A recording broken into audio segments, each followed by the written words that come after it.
Askreddit thread. Reddit.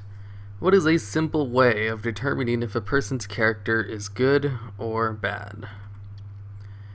It'll be on their character sheet under alignment. I'm not evil, I'm chaotic neutral. Regardless of actual alignment, every PC in regular campaign is chaotic neutral. Look, you can't expect me not to kill this NPC. He might have loot on him. That's true. Every player character. How do I get to the BDM so I can check their sheet? Look at how they treat people in subordinate roles. I like this one. Nearly all men can stand adversity, but if you want to test a man's character, give him power.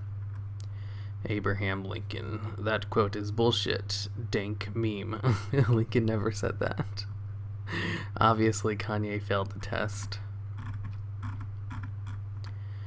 How they treat strangers, how they talk about themselves, how they talk about others, what is most important to them. Good money, so, seems good, so, good. Well enough, although sometimes a bit cruel when pushed too far. Well enough, world domination, so... I don't think there's a super simple way to determine if a person is good or bad. I feel like if I'm a pretty good person, but if people saw my porn history, no one would look at me in the eye. Everybody has some skeletons in their closet, or in their search history.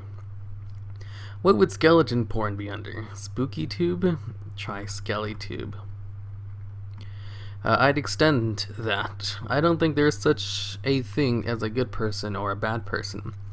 People do good and bad things. If you want to try and quantify all those little things and give everyone a total, then I suppose you could call anyone with a positive number a good person and vice versa.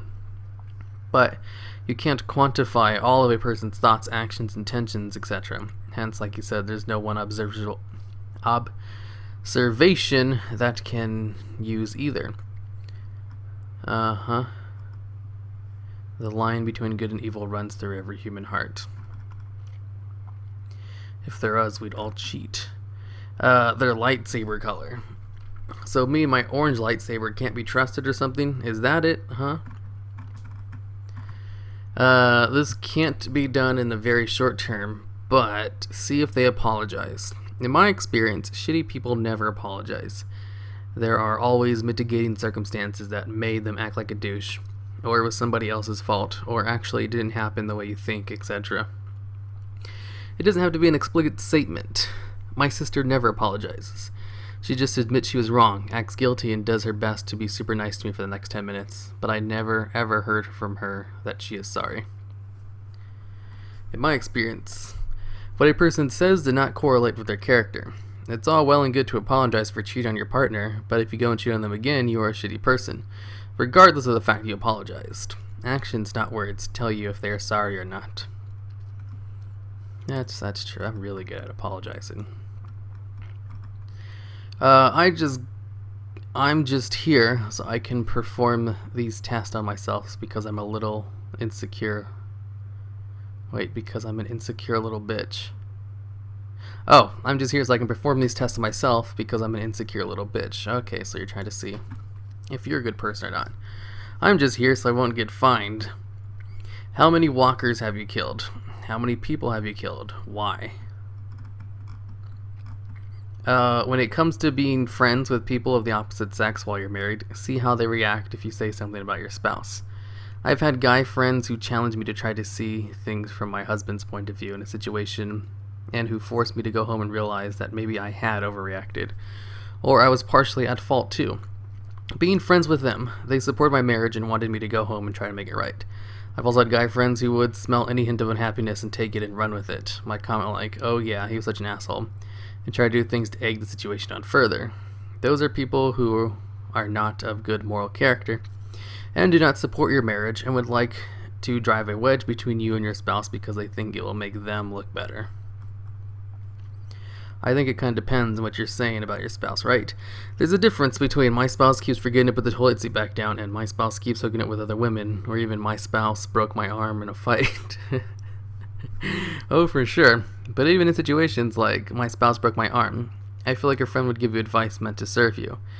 Here is contact for women's shelter. I'm here for if you need me. Someone who's looking for personal gain to be like, man, he's such an asshole. If I had a woman, I'd treat her like she was my queen. Or some bullshit like that.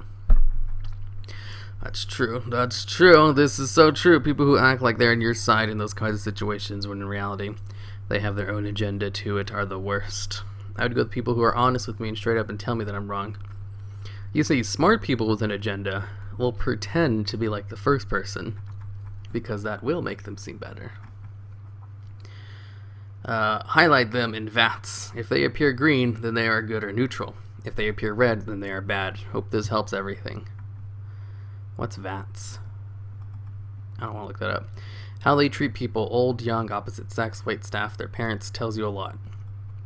There is no way what you're actually asking for are stereotypes to prejudge people by. Try not to do that.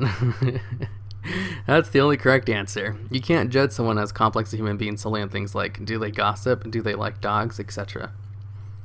Yeah, I know people who like gossip but are into it because it's their way of understanding people. And then there are people who partake in gossip simply because they like telling others how they secretly hate people. Not sure where people like to use the treat animals well as an example of good humanness. As human goodness, it's more correlation than causation. I know a handful of people who are nice with animals but are horrible people, and people who are great with animals and great people. On the extreme side, Hitler had a dog that he loved. His wife loved dogs too, though not his dog, which she kicked under the dinner table. And then Hitler had poison that he might have taken for a suicide tested on his dog. Then the dog died, as expected. Then Hitler became inconsolable. Trust your intuition and instincts, but not necessarily your first impressions. Those have the charming habit of being completely wrong a notable percentage of the time. They remind you of how much a judgmental asshole you can be. You'll usually have a pretty good instinctual feel for a person based upon all the interactions you've had with them, up to that point, whether that's 10 seconds or 10 years. A lot of these are bullshit. Help them with something small once or twice. After that, next time they ask you once again for help, politely refuse for some reason. Not enough time helping would simply take too much time aside. See if they will hold a grudge because of that. Call you selfish or a bitch about not wanting to help them. Very easy way to sieve out self-entitled pricks, especially efficient if they want simple IT work from you. I don't bitch at anyone even if they don't help me the first time. I think Canada's just full of pretty good people. That's antidotal. I can't say that word. Anecdotal evidence. First person evidence. That doesn't mean anything. The way they behave when they think nobody is watching. Yeah, I should set up a camera to spy on them in the bedroom to find out if they are creeps or not. It's real easy. Here are a few tips I use to determine my coworkers' personalities. Listen to their music theme. If it sounds threatening, it's a villain. Or listen to their laugh. If it's a demonic laugh, it's a bad person. Look if they has minions. Only bad guys has minions. Or ask them if they killed someone during this past week. If they have, probably a bad guy, except if they're a cop or military. In that case, ask if the victim was a bad guy. 84% of the time, if the victim is a bad guy, the killer is a good one. Or if they have a lightsaber, look at the color. If it's red, it's an evil person. I don't really think there's a simple way. Many people have hidden depths and complex personality/characters. It's not really black and white for most people. I base on whether or not they have a sinister mustache. I go by devil horns or a halo. See how they react when they mess up. Do they see their mistakes, accept it, and try to learn from it? Or do they blame it others for it? I have found that's especially a good judge of character in an office environment. There's also people who always blame themselves, and instead of learning from it, they go into a self-defeating episode of self-pity. I know one all too well. Observe them driving a car, or the way they interact with people other than you, say, the waiter at a restaurant. One of my ex-best friends was doing 90+ miles per hour on back roads in the woods with me and my little sister in the car. I asked him repeatedly to slow down, he just laughed it off. It wasn't until I told him to let us out he finally got pissed and went the speed limit. It's a big deal to drive reckless, especially when you endanger me and my family's lives. Fuck that guy. I see why he's an ex-best friend now. Why would you laugh that off? Some people are so dumb. I tend to think you're an asshole if you don't at least speed up a bit as you cross the street. You know who I hate? A driver that doesn't stop to let me cross the street. I tend to think you're an asshole if you don't at least speed up a bit as you cross the street. You know who I hate? A driver that doesn't stop to let me cross the street. You know who I hate? A driver who doesn't have to stop but does anyway, making me awkwardly speed up when I could have crossed leisurely after they went by. I see this all the time. I've been getting so many dirty looks recently as I sped up to cross the street since breaking my leg. I feel like a bad person. Conversely, if you slow down while crossing and glare at me with a "yeah, I'm making you wait, motherfucker, deal with it" look on your face, I know you're an asshole. We got a lot of these types in our city. The look at the driver thing is usually to see if they can actually see us walking. Some drivers are idiots and assume that once a crosswalk is empty, it will always be empty until they make the turn. I.e., they just look left, waiting for traffic to allow them to run, without even looking for pedestrians. That makes sense.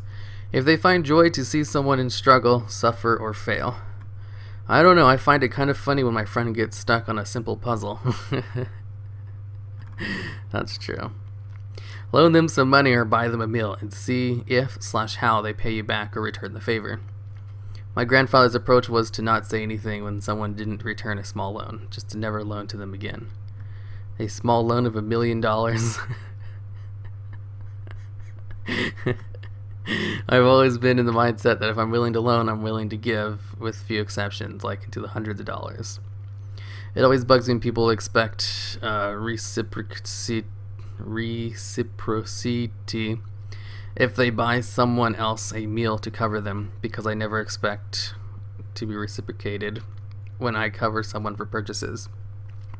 Do it because you want, not because they'll owe you. Now, on the flip side, I will always try to return the favor somehow. I think that's important too.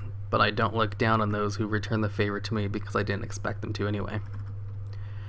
Watch how they treat animals. Watch how they treat servers/cashiers. The participation in gossip and shit talking about their colleagues. Honest and honorable people rarely, like never ever, enjoy that kind of activity. Yeah, it's a good way to mingle. Get to know other people. I know, fuckload of secrets ranging from petty gossip to relationship destroyers without even trying to probe into them. Just because some people I'm around loves to talk shit about others without ever thinking about the person they are confiding in. Like, damn man, are you sure you want to tell me this? Same here. For some reason, I get told all kinds of secrets. Some juicy, no reason to share it with someone. It is a bit weird sometimes to know, though. Let's see. Very true. I disagree. I should talk bad people because they're shitty people. I don't see how this necessarily makes me a bad person. I'm telling the truth and expressing my dissatisfaction with deplorable actions. I have met people that would talk shit about others both behind their back and to their face. Would that be honest or honorable or just a dick move? Yeah, the whole gossip thing's not really a good way to judge people's character. It's a universally common thing. Ask them the sheep question. Would you rather have sex with a sheep and not have anyone know about it, or not have sex with a sheep and everyone believe you did? Wait, what? Have sex with the sheep and not have anyone know about it, or not have sex with the sheep and everyone believe you did? You forgot. C. Have sex with the sheep and let everybody know about it. Found the Welshman.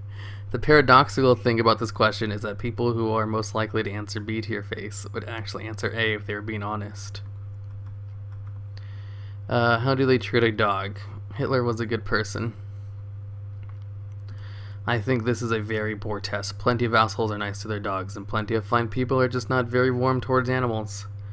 If they mistreat animals, though, they definitely suck. If they are cruel to animals directly, they definitely suck. Unfortunately, the majority of us are indirectly cruel to animals, myself included, by eating factory-farmed meat, destroying their habitats, etc. Okay, PETA. If they judge people based on one criteria. Yep. That's a good one. Honestly, you just have to get to know someone for at least a couple hours. If you immediately start to judge someone by looks or first impressions, you won't get very far.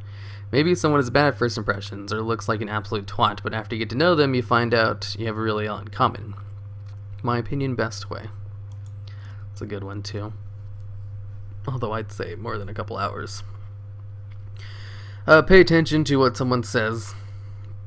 Pay attention not to what someone says, but what they do. Pretty much everyone I met, with rare exceptions, says very nice things. Jerks who actually say they're jerks don't last long.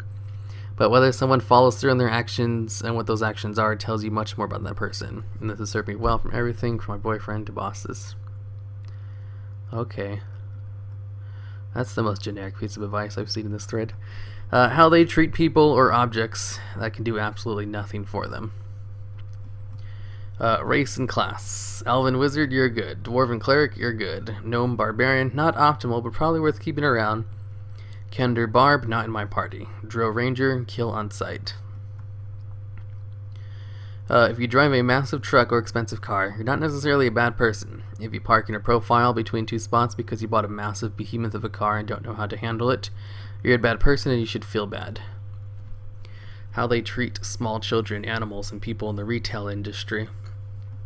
Please, take everything in this thread with a grain of salt. A complicated question usually cannot be given a simple answer. See, this is the best way to go about this. I'm just reading this for the funny replies.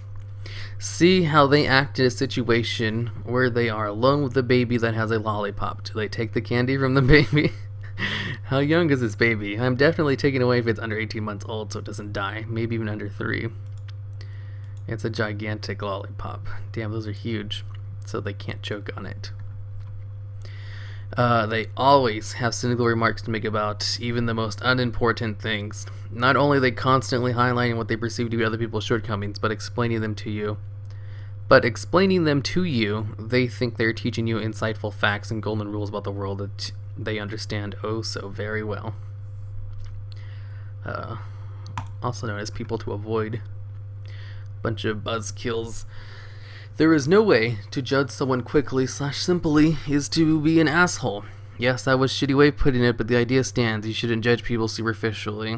Do they talk shit about their friends? If they do it to others, they do it to you. Everybody does that. Check their post history. Odds are you're bound to find something that digs the skeletons out of their closet. I'm actually a team of PR people. Alright. That's it.